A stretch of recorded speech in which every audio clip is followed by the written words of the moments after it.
Hi everyone. Thank you so much for joining another insurance virtual roundtables. We have these like every quarter. Those of you who have been following us, this is the first one for this year. So very welcome to have you here. This today we are talking about the digital footprint. Is it a reality or is it resistance? So we have a lot to talk about in the session. Now again, two of the speakers who we're supposed to have couldn't make it due to COVID-related medical emergencies, and I apologize for that. It's really not in our hands, and but instead, I think we have a fabulous panel. Miss Mangalam is there from the previous panel as well. So let me just introduce the new panel that we have for today, and thank you so much, everyone, for this. For really coming in on short notice. We really appreciate it. So let's get started with Miss Mangalam, who is the Associate Director, Insurance Consulting at Cognizant Technology Solutions. And she's previously worked at Royal Sundaram Alliance Insurance Company, National Insurance, and of course, Wipro, Tata, AIG. So lots to learn from her. I can see a beautiful bookshelf behind. So I'm very jealous of the venue already. Let's move on to the next speaker, who is Mr. Rajiv. He is the founder and managing director of Serengeti Ventures Private Limited, and he's also an entrepreneur and investor. And previously, he worked at Aegon Religare Life Insurance, Citibank, HSBC, to name a few. Finally, but last but not the least, Mr. Achin Saini. He is our third speaker for the day. So his experience comes in the insurtech, insurance distribution, partnerships, affinity, product innovation, strategic advisor. Previously, he has worked with Discovery, Policy Boss, Liberty, General Insurance, Chola Mandalam, MS General Insurance. So there you go. You have a fabulous panel. They're all yours for 1 hour. We have an awesome discussion coming in with Swati, who is our lead moderator for the day. Thank you so much, Swati, for handling this. Quick note to the audience who have joined us. Please put your questions in the question tab and your comments in the chat tab, so it's easy for us to identify who is saying what. With that, all yours, Swati. Thank you, Shivani. Hello and welcome, everyone, and especially to the panelists, the fabulous panelists over here. So I think we'll just get started with the session. I can see lots of participants are already there live with us. Mangalam ma'am, just to start with you, I think insurance penetration, when we see today in India, is increasing. What are the factors do you think that are contributing to this growth? Yeah, so it is increasing relatively from where we were, but it's not much compared to the global average.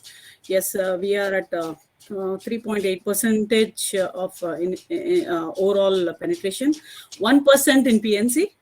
The balance in life is better because it has been, in fact, life insurance was more popular in India than general insurance. Yeah, and what I think the recent one is the advent of digital technologies, where you get the online options for the young customer base, where they get freedom to choose. They get informed and make decisions and do it online without much hassles.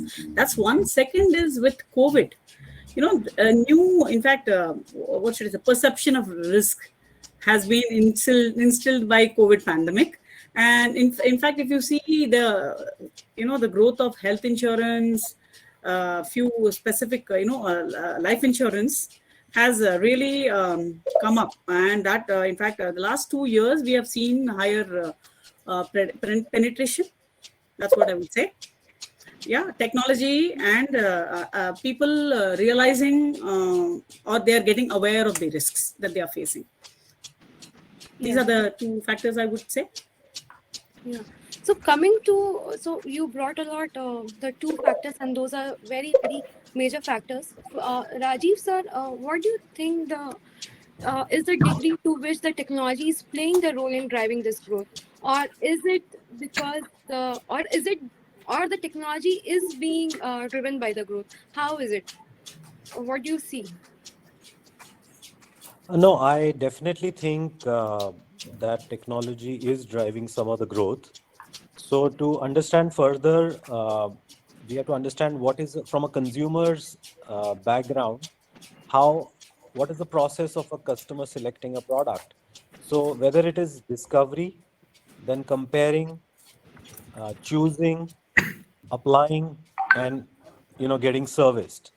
All these aspects of the customer's life in, let's say, any financial product, but insurance in specific, is now being impacted by technology. Today, earlier, only an agent showed you a table and or a brochure, or then you came to know about the product.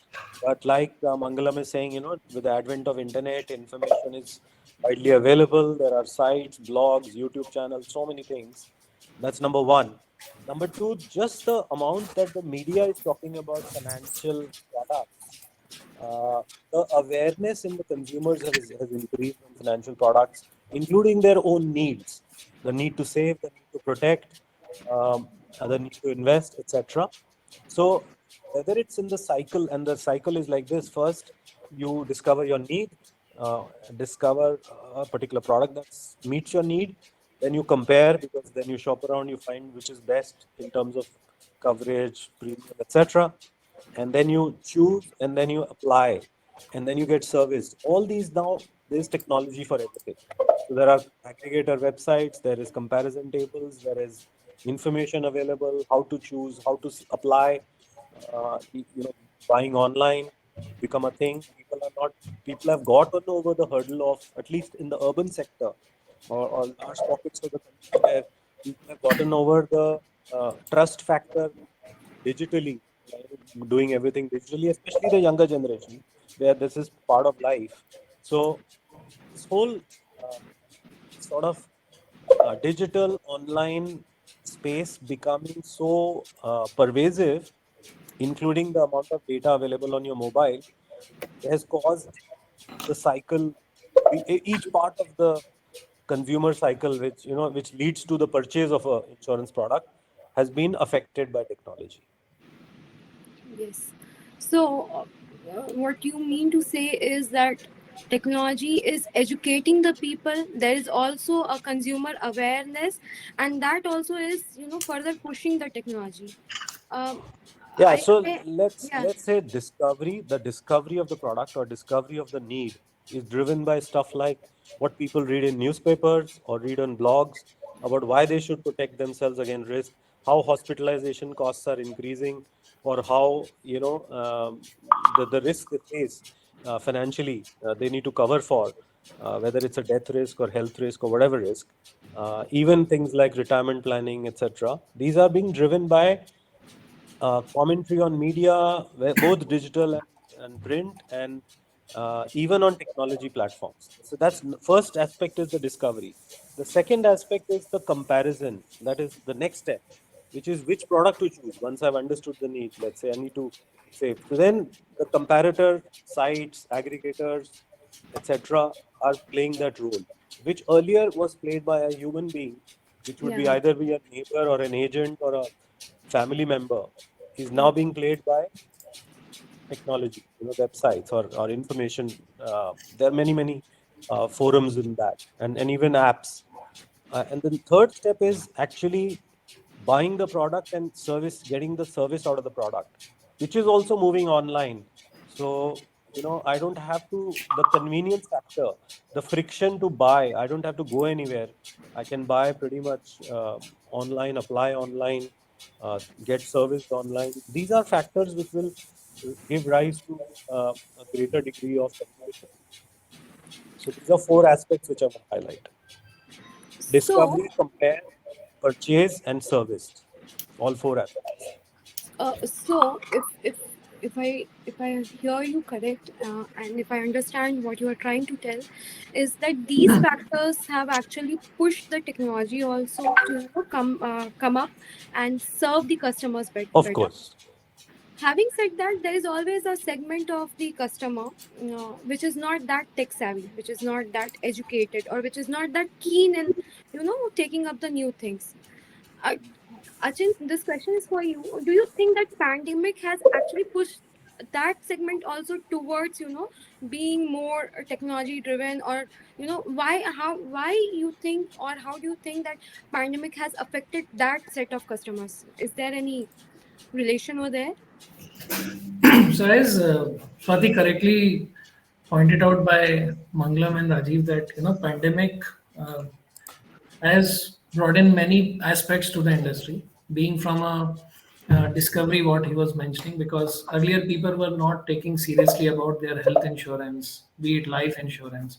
If we talk about traditional insurances from a business point of view, be it marine, be general products, they were not really taking on a very serious note. But pandemic, yes, impacted a lot. And over an pandemic effect, if we map a lens of a technology, then yes, it has been an advantage for the entire ecosystem, be it an risk carrier, be it an distributor, or be it in the end user. So if you look at from the end user point of view, they got more opportunity, because by pandemic, if we see, a lot of products innovation happened. People, those who were at the risk carrier, they were looking to the industry from a definite set of a lenses from a quite long time. But pandemic has forced them to change the way they were looking the industry, because the end consumer was asking for the gaps which are actually presented in the industry. So if I map for an example from a consumer point of view, then the availability of the product is something on which tech has impacted most, right? If somebody wants to buy a product now, if I pick up the category of a millennial, he or she don't need to worry much about where I'll get this product. So be it the traditional products, bite-sized products, sachet products. So the product innovation can be done only on the basis of when it will be available to the consumer, number one. Second, in a simplified terminology on which from so many years entire industry is working on, so that the benefit of buying that product should be visible, and it's very bold and clear to the consumer on the day one. And technology, if we see in the entire chain, right from discovery, purchase, and all the blocks what Rajiv had break down, I personally feel that the service level, the kind of actual truth of any policy which you are buying, is lies when somebody needs that. And in that chain, if we see, the tech had impacted a lot. And from an end consumer satisfaction point of view, whether they have bought a right policy or not, so many players have started giving a confidence to the end user that you are in the safe hands because of XYZ steps or the process which will be followed on the point if you will actually need that product.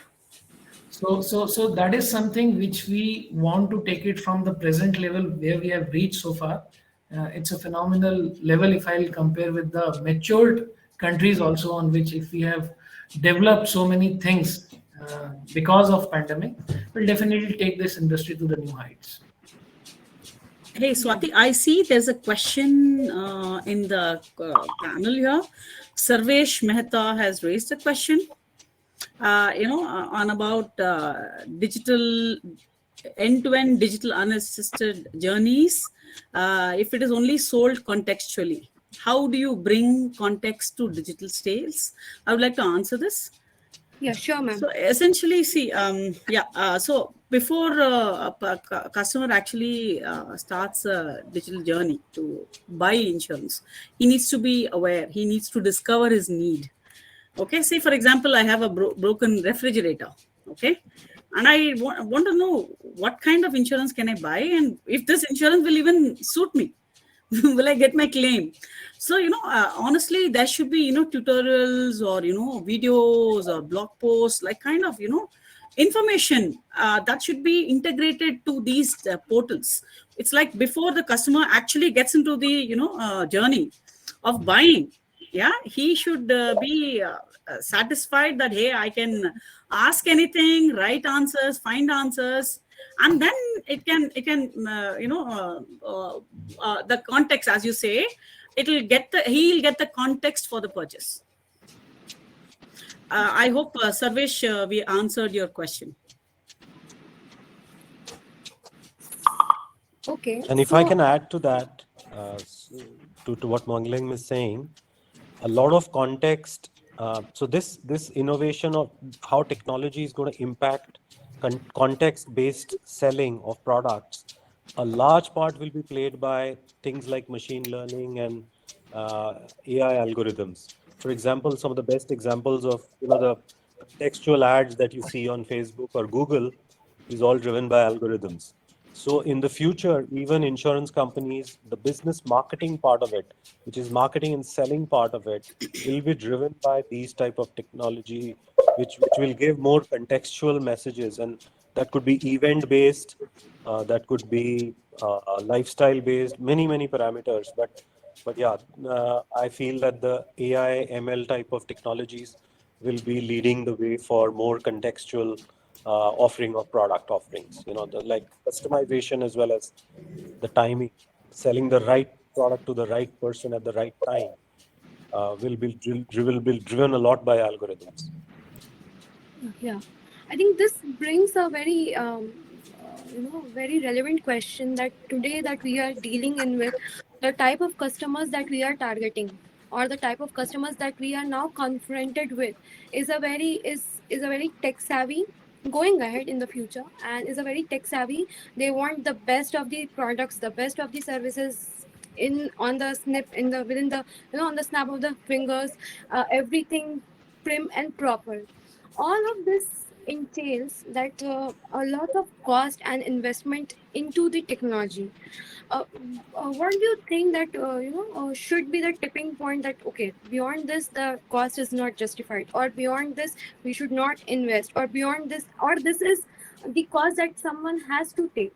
And it also entails a factor of a security concern, or the compliance concern. So how is that balancing act being done by the companies? What are the important factors to kind of take care of in all of this?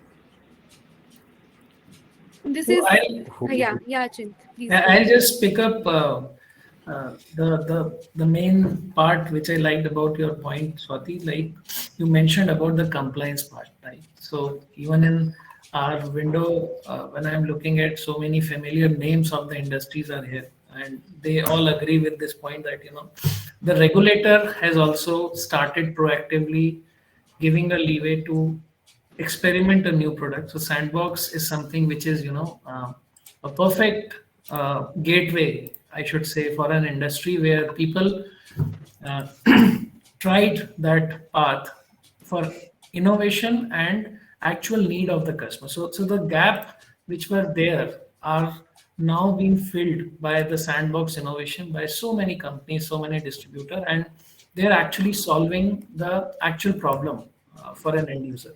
So I think these kind of initiatives taken by our regulator is something which will uh, boost to our carriers to innovate at a much faster pace. So even if today somebody wants to launch a product end to end for an actual user, the window is still quite high, right? It could be as lengthy as 3 to 5 months, but if the support from the regulator comes on the back of technology and on the back of what Rajiv mentioned about the contextuality of the product we can market with a meaningful ways on the back of technology, can bring down or trim down this tenure of to or maybe one third time of the present one what we are looking at. So happy to hear out from Rajiv and Mangalam on the point. Yeah, I would like to just add on here. So innovation, product innovation, process innovation, it is actually imperative. And we, in fact, support our customers in India and outside India in actually devising or integrating or instilling innovation in their operational model itself, where there is innovation that comes in from grassroots, because people who do the things know what is the problem, right? And what is the frugal innovation that you can do. It need not be always need not be technologically aided. It could be a process change where you do things differently. So this kind of innovation tools, innovation journey, we in fact workshops we conduct with our customers, helping them identify a roadmap for innovation, product innovation, process innovation that we have seen. Rajiv, sir, would you like to touch base upon the cost part of it? As to, how much, so traditionally speaking, the traditional companies, the traditional channel of distribution was the agency and the brokers, which was very much people incentive. Today, we are seeing there is a hybrid. We are also keeping the traditional channels, and we are also investing a lot of our resources, time, energy, everything into setting up the technological processes. So it is becoming, increasingly overwhelming for today's company to maintain both these channels, make them all productive. So they must, at some point of time, they must be questioning to themselves how much over here the cost allocation should be. So how do you see that they are doing this balancing act? Yeah, to me, for a market like India, there is it has to be a multi-channel approach. It has to be. It cannot be one or the other, because the fact is that it's a very diverse customer segment, and whether it's geography, income, product, different things. So I would not say that one can generalize for insurance as a whole. I think we have to break it down into the life market, the general market, and the health market separately. Number one. Number two, I would say that multi-channel is here to stay. I don't think the agency will go anywhere. So the framework to think is, on one axis you have complexity of the product, and y-axis is the availability of financial knowledge. Let me just say financial literacy, you can say. Okay. So one is, let's take a simple life insurance product, say a term life, or a simple health insurance product, a very simple. But even the most simplest product requires explaining, especially things like health, or but let's say a motor could be a simple policy. So on one axis is simplicity and complexity. So the moment you get into complexity, human interface will be required. I don't think digital only can service or sell or market complex products. Number one. So to that extent, the traditional channels do have a role to play. They can be aided and abetted by tools and technology. So the process can be better. For example, a digital tool on an iPad can be a tool for an agent to explain better. Okay, but I don't think that human part will go away from this industry for some time in terms of distribution, at least in this market. Number one. So I think the framework to see is simple products are easier to move to technology-driven strategies, and complex products. The second axis which I want to cover is the amount of literacy. And again, there urban versus rural, etc., comes into play. Tier 1 versus Tier 4 towns, etc. So I think large parts of the country, there is still very little financial literacy, and the need for literacy is also served. So I think the traditional channels also play a role in informing and educating the customer, which I don't think that need is going away for some time. I don't think people are going to get everything, or people don't even know what to buy, how to buy, how to apply. They don't know. So I think that channel will remain. So I think it's going to be both, and both will help each other. So I think it will help grow the market. So it's not, I don't see it as either or. It's going to be this and physical and digital, traditional and innovation, both. Yes. Because even today, even if you take with all the innovation, process innovation, it's still that the traditional products sell the maximum. Yeah. The traditional distribution, whether it's bank assurance or agency driven or whatever, still very much a large percentage of the total sales. So just adding to what Rajiv spoke. So yes, it is also about the digital maturity of the market itself. We are Yeah. relatively new to the digital maturity. In fact, the adoption of digital, what should I say, initiatives is recent. It's not many decades, right? Like in the West. So obviously, yes, we have started the journey. Yes, we are making headway, and with COVID, it's fast forwarded. Yes, and a regulator being involved, government initiatives is actually adding to the journey.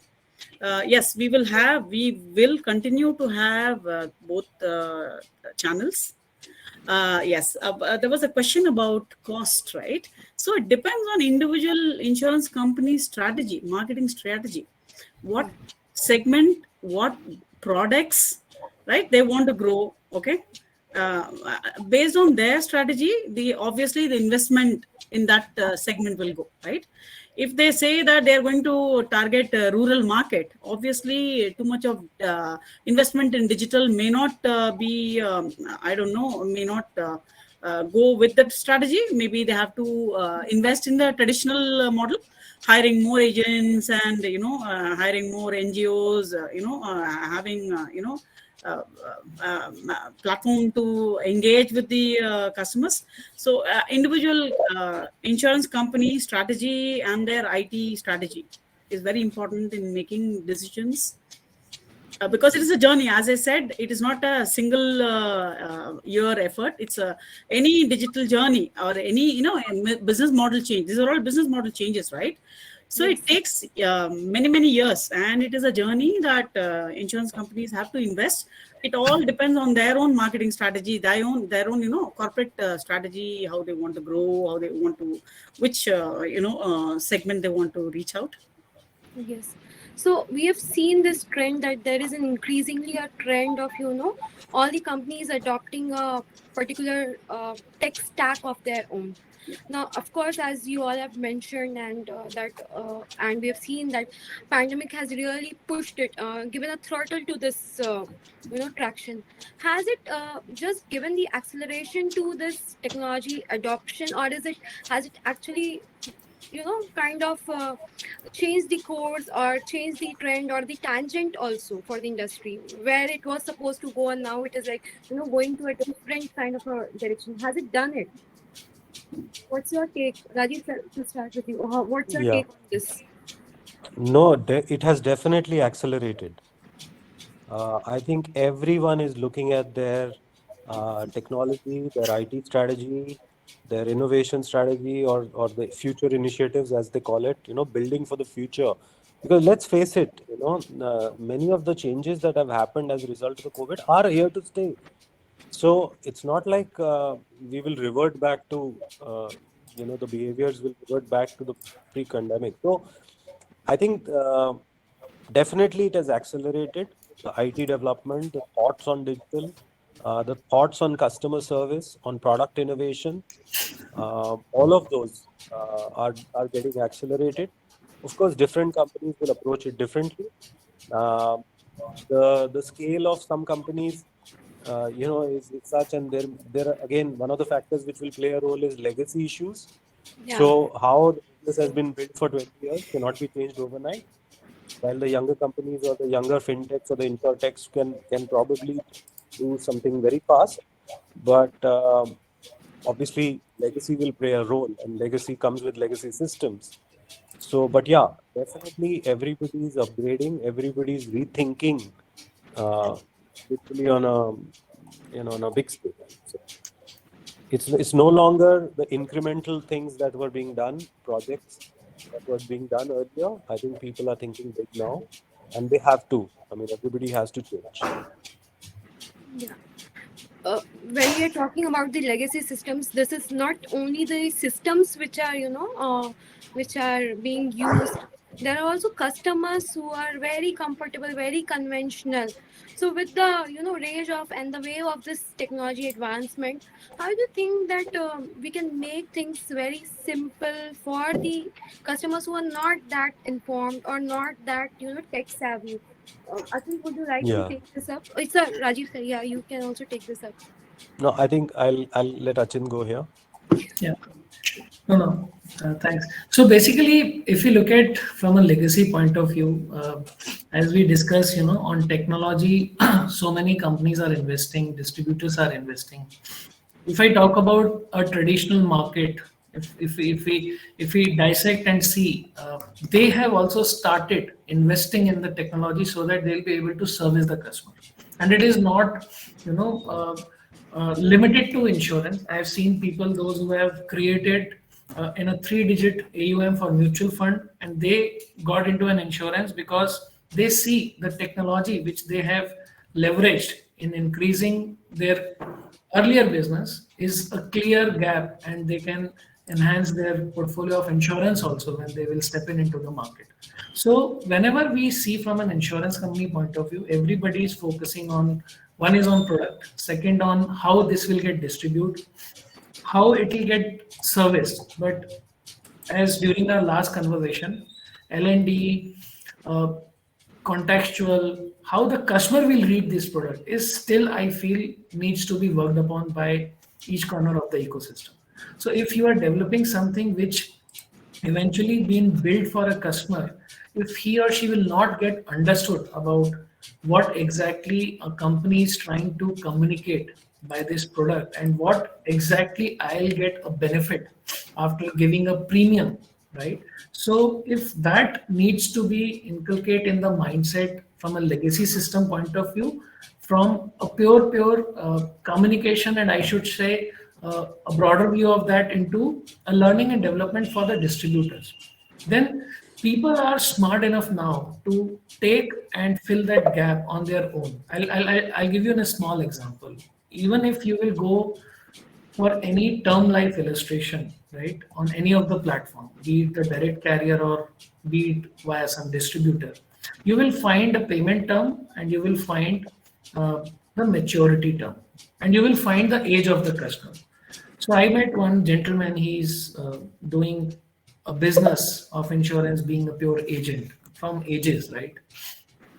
So whenever he give the illustration to the customer, he prepare a own analysis on his simple Excel sheet, and he, changed the format which insurance company had built to simplify, so that any customer who is not understood even I of the insurance will able to read about that, right? So very very small thing, like, he used to write till what age you will be covered. And actually, if we see we see this industry from an a long period of time, so we took many things as granted. He should know, she should know, right? But actually the point is a very on the reverse side. Why he or she should know? We have to communicate the same, right? And as a user, if we go and purchase anything which is non-financial product or maybe a traditional commodity product, we also expect, right? We turn the product left, right, up and down, what has been written on that, which are the tangible products. So imagine we are selling and talking about a product where only a piece of paper has to be given to a customer at the end of the day, so that the product feature has to be captured in a very simplified way, so that it will be easy for a customer to understand. Okay. Yeah, simplification of the communication. Okay. Yeah. Simplification of the process also, and simplification of customer service. Yeah. Methodologies are important.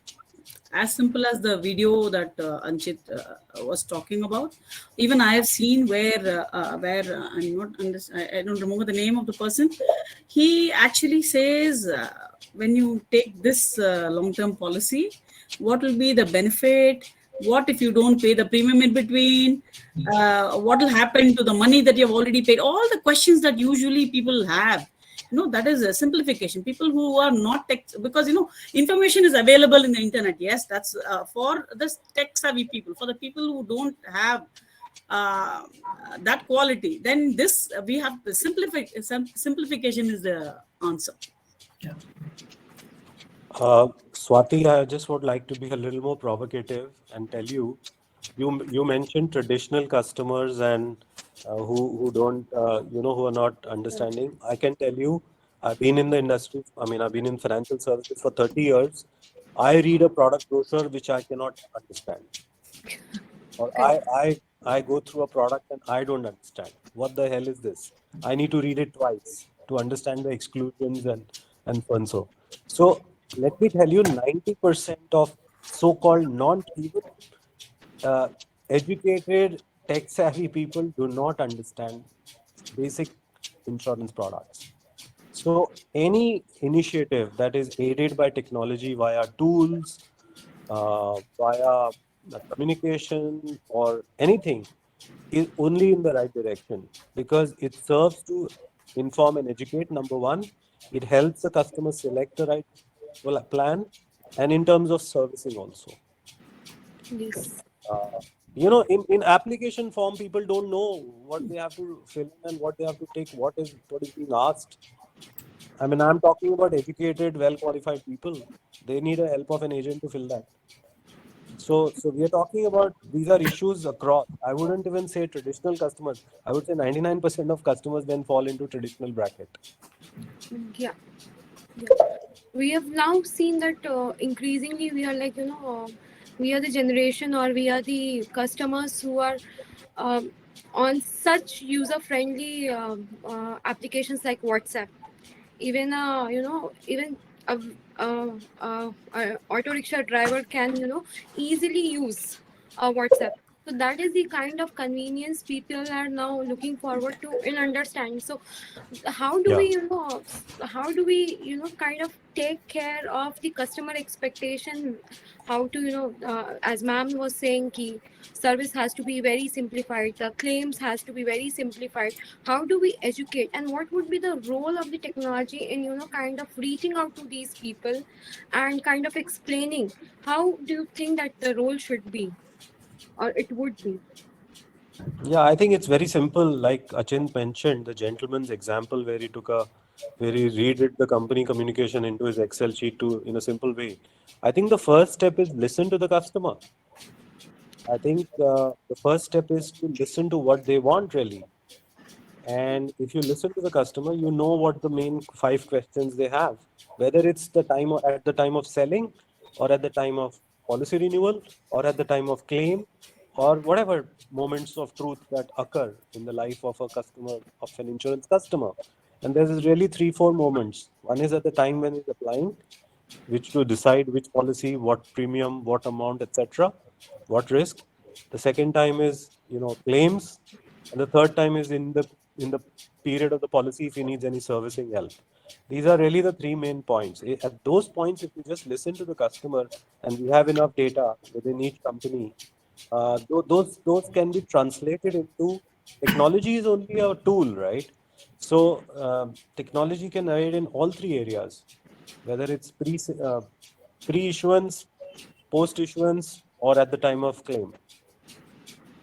But yeah, the first step I would say is to listen to the customers more and put yourself in their shoes. And then, of course, the technology is there to assist.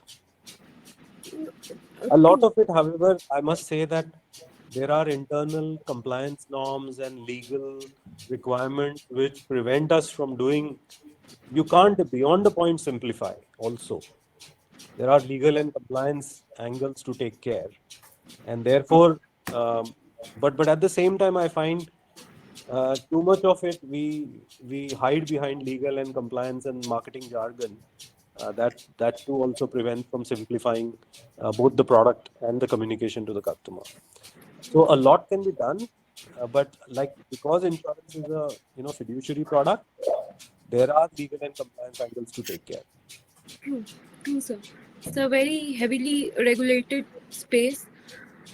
Having said that, I think there are also, Achint, would you like to take this question that I'm going to put up? Is we have seen that there are increasingly there in the marketplace, we have players like Plum, Discovery.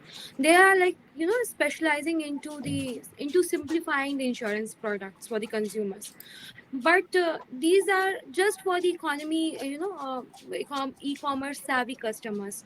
But overall, as Rajiv sir was saying, that even the 99% of the other people also, like the ones who are e-commerce savvy would not understand those jargons. So do you think that they are doing their bit, and do you think that the legacy companies are also helping them in coming up the curve and kind of simplifying it for overall for all the customers in general? So, Swati, if we compare between the legacy player and the new age insurtech companies and insurtech players, those who are coming, and I'll be very delighted to see when people are coming outside from the industry and they are challenging that they would like to solve the problem which have been not solved from so many years, and many of them have started denting maybe at a small level or a large level or a mid level. But yes, that is something we are getting from the players, those who are not from the insurance background, and they have started looking this problem for a very different problem. And all of us have seen this in many industries. Like, so the best one, if I would like to pick, it's an EV segment. On Tesla is something which is known to everyone from where they have started and now where they are, right? Now if we see whoever is coming to solve a problem, most of them are already doing this, and I think the direction to solve problem in a multiple layers of the distribution has to be there. If somebody is here to say, I will solve a problem, I will simplify the product, so they need to be very clear on which segments they are solving a problem. So millennials could be one. The traditional route, the traditional players, those who are distributing a product, cannot be bypassed, right? They cannot be kept away. So all of these players are giving a tech to them, those who are trying to distribute an insurance along with their certain other businesses. But if we look at the tech, right, I personally feel it has to be so much simplified that user or the distributor, either of them should be able to pick or trying to use the leeway of the technology what somebody had built, right? I'll give you an example of WhatsApp. So all of us are very clear that companies have shut down their mailboxes. Companies are running just on the WhatsApp, either on the chatbot, or they have developed and they have scaled the business, simplified for their core business simply on the WhatsApp platform, right? It's a platform on which they have scaled the businesses. Now, if insurance tech being given to any distributor by any of the player, I should take this in reflection of the simplification which they will able to adopt one, and then they will able to scale the business which they would like to do that, right? And is it solving a problem which was earlier existing for them, right? So lot many things happened by insurance carrier or maybe the insurtech partners to bring out that gap, so that the distribution, simplification, product innovation are happening right now. And the actual demand of a customer, what he was looking at, and in what kind of tat and in what kind of simplification they were getting the problem solved, is welcoming by them.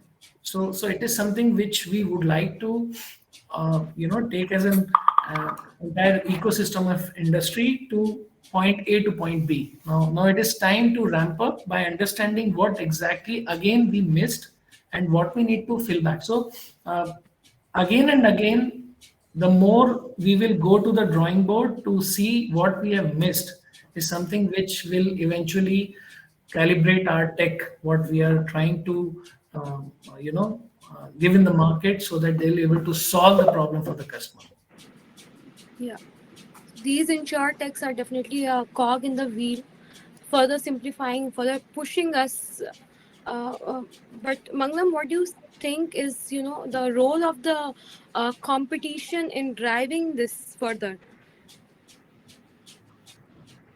So there is competition amongst insurers, competition amongst fintechs and insurtechs, right? So in fact, this is a, what should I say, a good place in the overall market. Yes, there is specialization in terms of insurtech investments. People are focusing on specific areas and offering solutions in, say, for example, 55% of insurtechs in India are focusing on distribution and enabling buying process, right? It can be from end to end in the buying process. They are offering solutions which insurance companies, in fact, partner to benefit, right? So competition is enabling specialization. It is enabling innovative solutions, and it is benefiting the customer. That's what I think. Competition is healthy. Swati, there are a lot of questions. Yeah. So I think we should take a few of them and answer. So if Yeah, you allow sure. me, I'll just go through a few questions and try and answer, and then perhaps Sure, Sachin sir. and Mangala can also, because there are lots of people asking. So I'm starting from Sarvesh says, this was contextual. Abhishek's question was, are you providing any solution for digital insurance sales? Abhishek, if it could be a little more specific in what you're looking for in terms of the question, you can post it and we'll answer. What is the take of leaders on the budget declared? How is it going to impact insurance business? I can't think of anything specific regarding budgets linkage with insurance, but if anybody else has, they can pitch in. The LIC IPO. Okay, I don't know. Yeah, It's that's not about directly, it. Yeah, that's what I know. not But then it directly the has, insurance business. not exactly. But then overall, will it impact customer service? May not be. Yeah, overall No. for the economy, it's a different. It's for Yeah. share market and investors. Yes, that's the thing that I can think about. Yeah, the next question Haresh has is very cliched reason to buy life insurance was tax benefits. Do you think similar benefit extended to PNC would increase penetration? We It's a have tax hypothetical benefits question. in health, right? For health Yeah, insurance, in health we have, is there. Right? We have. Yeah. But PNC is difficult to give any tax benefit, I suppose. Okay, moving on. Sarvesh followed up the question, which Amangalam answered, saying, should insurance companies have mobile apps? Has anyone cracked an app-led servicing sales module? Yes, of course. There are many who have cracked the app-led service modules. Should an insurance company have a mobile app? Depends on the company's strategy and company's focus. So it's not necessary, but yeah, a lot of people are using it for different needs. That's what I would say.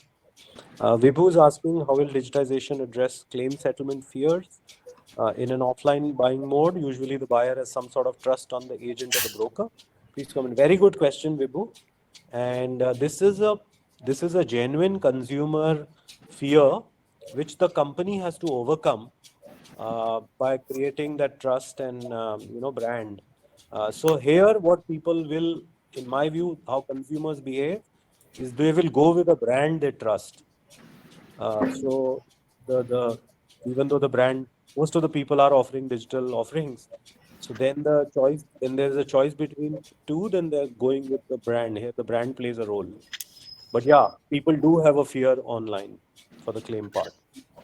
Do you have any question? Okay, this we don't know. And I'll take this last one, then Mangalam, maybe you can take. Vishal asks, currently a lot of efforts go in accounting and other admin related activity. How do you see inducting of technology using fintech in reducing the admin and accounting cycles? Yeah, this is in the area of process automation. A lot of process automation is happening. It will continue to happen, accelerate. I think there is lots and lots of use cases available with technology companies who have offered solutions for backend work. I think unless you have anything specific to ask, but I can answer. But yeah, there are lots of process automation possibilities. RPA also being used, and a lot of focused insurtechs, which we have seen in India, about 22%, focusing on back office, which is all financial processes also, accounting. Sorry. Yeah. So I just question. Yeah, Chinthya. Maybe you can start reading the other questions. Yeah. No, that's fine. For the Vibhu, Devedi, on the claim digitalization, I would just like to add, it is not only the digitalization or tech needs to be think through to, simplify the claim settlement chain of what customer have bought. So I'll give you an example.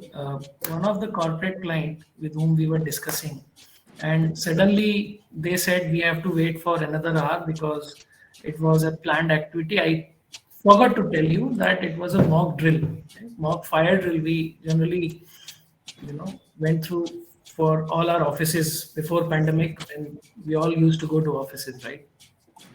Then the CFO told us, it's a big policy for us. We are paying a big premium. Although you have explained everything on the claims process, can we do a mock drill? Right? So his questions and expectation was very, very genuine from his side. If, let's say, tomorrow or day after tomorrow something happens, what exactly the process I need to do? Can we start doing a dummy or a mock kind of um, activity, so that my team will be prepared when something will actually happen? So in the claims part, I personally feel that digitalization tech is one part, but process, what we were talking about, needs to be think through within the scope of compliance and legal points. On the same, I also have a question, but it's from the other side of the coin. So it is what Vibhu had asked is from the consumer's point of view. I have a question from the company's point of view. Like when it's fully digitalized, there are there are bound to have some fake entries, fake medical reports, fake everything. So how do we ensure that such things are curtailed? It's there is a stoppage to all this. So how can companies be can put the checks? What would be the relevant checks on these? Yeah, Um, fraud detection in at underwriting itself, at risk selection itself, there can be fraud rules embedded in the solution, where and even AI based fraud management can be done at risk selection, underwriting, at claim stages. We have a lot of solutions in the market which is specifically in the area, which uses AI, NLP, deep reasoning, and all kinds of AI technologies. So is India like have we really matured and have we really started adopting those kind of solutions? Where are we currently standing vis-a-vis the global trends? Are we have we arrived there, or are we at the cusp of it? How it is? In my understanding, we are at the foothills, I should say. That's why we have a IRDA based fraud detection mechanism. It's actually post fraud, where there is an investigation post, and there is every insurance company participates in this venture. So there's a lot of work opportunities for the Indian market in managing fraud. So Swati, I'll link your question. So my view is that we are nowhere close to being mature, and neither is the world. I mean, the world over, insurance companies are not yet mature, because this is very new. It's only a 5-year, 10-year application. Really, only the tech companies are the big adopters. All other industries are only followers. And this is linked to the two questions Rohit Nikesh has asked. Number one, he's asking, I can see a lot of changes applied by insurance companies to settle the claims, but most of the arrangements seem to be makeshift. Do you see a permanent change happening in the industry? And are we investing enough in the IT infrastructure? These are the two questions, which are sort of linked to the question you have asked, saying, are we really adopting these new technologies? So answer is yes and no. I mean, yes, people are doing more. People are doing more in this direction, but nowhere close to maturity, or nowhere close to the end goal. There's no fraud prevention. It is more of after a fraud they do post-mortem, and those kind of process controls are there in insurance companies. I've seen fraud unit in claims departments in most insurance companies in India, but then it is not post. It's so technology is still evolving, and solutions. So the typical ladder which people climb is, first at the bottom of the ladder is process automation, which is repetitive robotic processing, and basically doing back-end automation, processes being automated. That's the bottom of the ladder. The next step is intelligence, business intelligence related, which is data mining, analytics, and so on and so forth, getting embedded in various functions within insurance companies, say marketing or claims or whatever. And then the third step is really more contextual, more customized product innovations, more I would say, customization, personalization of product offering, of customer targeting, and so on and so forth would be the next ladder, which will be enabled by AI type of technologies. So that's typically how projects get taken up, and it's obviously a journey. So on the fraud detection, I would just like to add that things have been changed a lot in our industry. I'm talking about Indian industry. From a participation point of view, earlier I remember when product needs to be get filed, few people within the organization used to kept that product ready, and it used to send out to the regulator for the approval, and then marketing or sales team needs to be told it needs to be sold, right? But eventually in the last a decade or so, we have seen that participation while designing or making a product has been broadened up, right? So right from each verticals or the departments of the organization have started participating, right? So it's not a one-way kind of designing or a process concept what companies used to take it forward in the past. So now if we see the companies, those who are designing a product, they used to engage their distributor. They used to ask from a large distributor, be it a large agent or a large broker, if we are thinking in this direction, what could be the impact? And fraud detection is one of them. So now when we get more participation from entire ecosystem within the organization, so these kind of points will be well taken, I personally feel.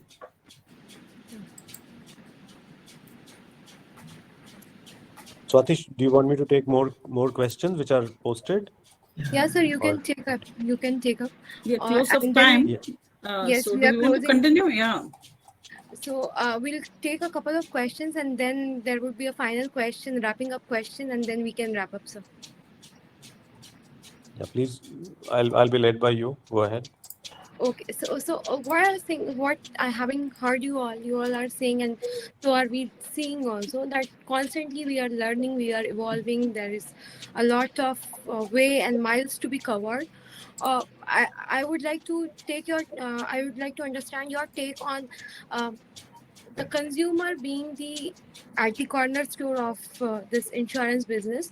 What are the top 3 priorities that each of the companies now going ahead should take up, and specifically with regards to their technology stack, that the consumer is in a win-win position, the business is also flourishing, and we are constantly evolving. So that what is your take on that, ma'am? To start with you.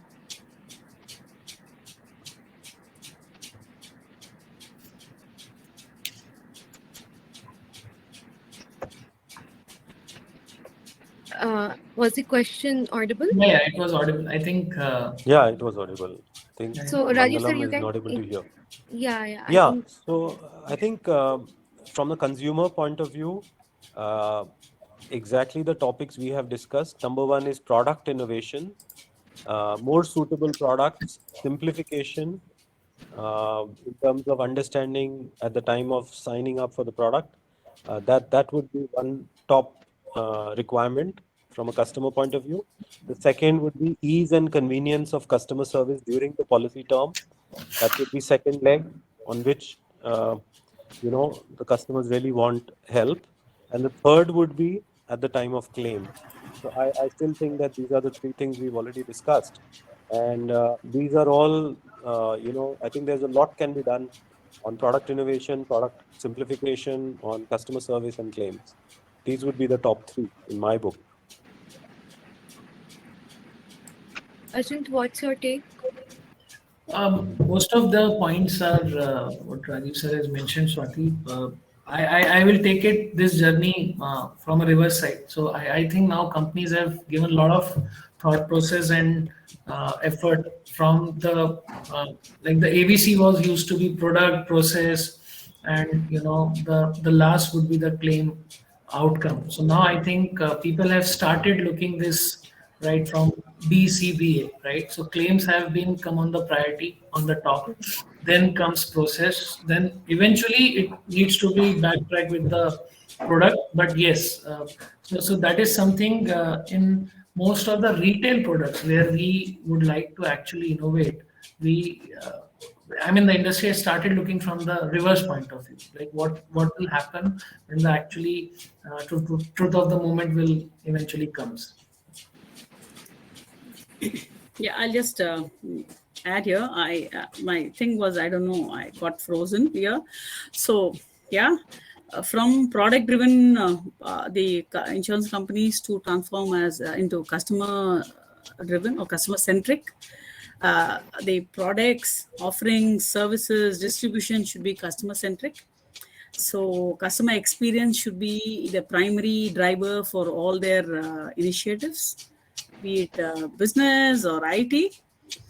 And yeah, hyper personalization, offering customization. So that's the way ahead, I think so. Yeah. Okay, I think it's beautifully wrapped up by you, ma'am.